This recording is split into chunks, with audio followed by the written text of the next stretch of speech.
So after pipila lang ka minutes guys, ikan dito sa may Osamis, naabot at karon din sa may Barangay Silanga. Kung asa, tanaw na kayo nato ang dambuhala na Panglb Bridge. Natin makita dali guys no nga bagong nga dalan nga gi-construct. So by the way, mo din siya guys ang Osamis to Panglb access road.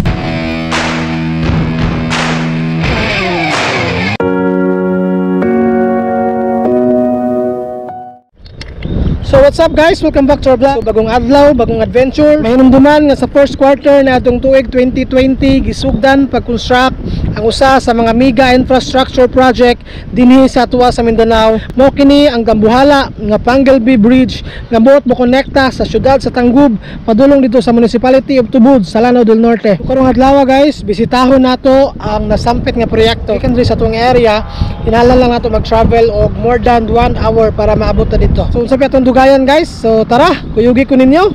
Let's go!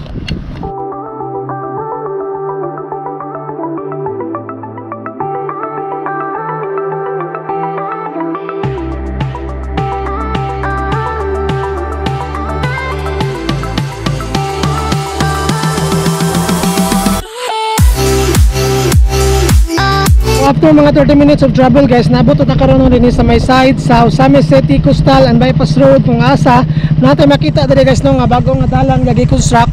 So by the way, mo din siya guys ang Osamis to Panglb access road.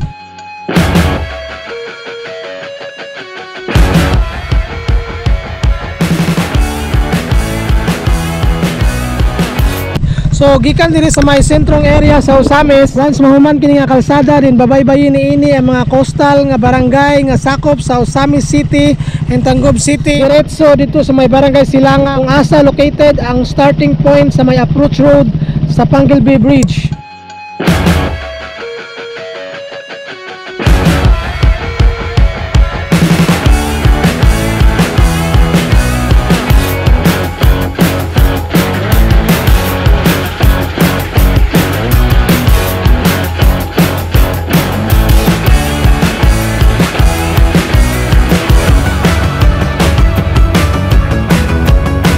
After pipila lang ka minutes guys, ikan dito sa may Osamis, naabot at karon din sa may Barangay Silanga. Kung asa, tanaw na kayo nato ang dambuhala na Panglb Bridge. So gikan diri sa side sa syudad sa Tangub, padulong dito sa side sa may Tubod sa Lanao del Norte.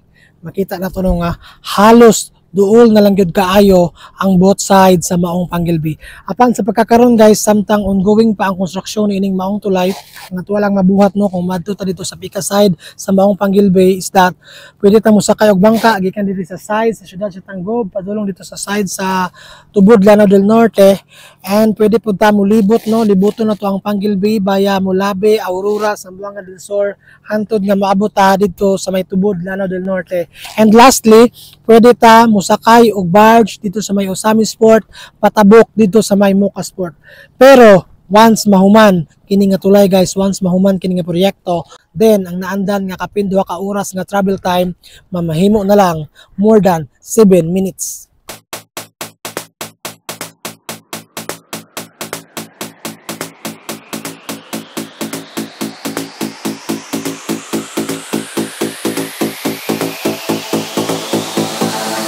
Ang total distance aning mga proyekto guys na divide into main bridge, 2 approach bridges and 2 approach roads. So tungod kay adunay duha ka konstruksyon ang nahitabo niining maong proyekto guys no. Dunay konstruksyon nga gasugod dito sa side sa Tubod, napoy konstruksyon nga nagsugod dinhi sa side sa Tangub City. Ang main bridge guys mokabat siya og 320 meters, and then ang 2 approach bridge ay gagikan dinhi sa side sa Tangub nga maabot og 1.02 km, and then ang approach bridge nga gagikan dito sa side sa Tubod mokabat og 900 meters. Total mokabat siya og 2.2 kilometers ang total distance sa maong tulay over the sea.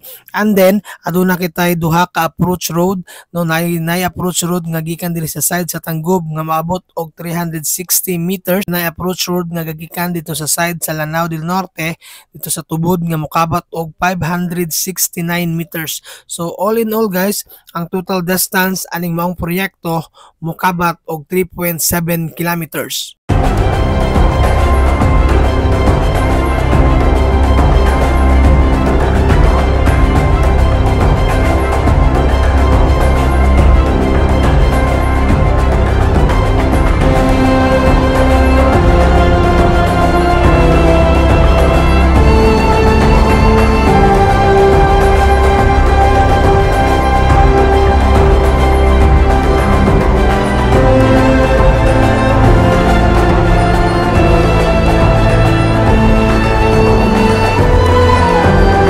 Unfortunately guys, kini nga proyekto napunduhan last 2016 nga mokabat og more than 7 billion pesos pinaagi sa signed loan agreement between the Philippine government and the Korean government through Export and Import Bank.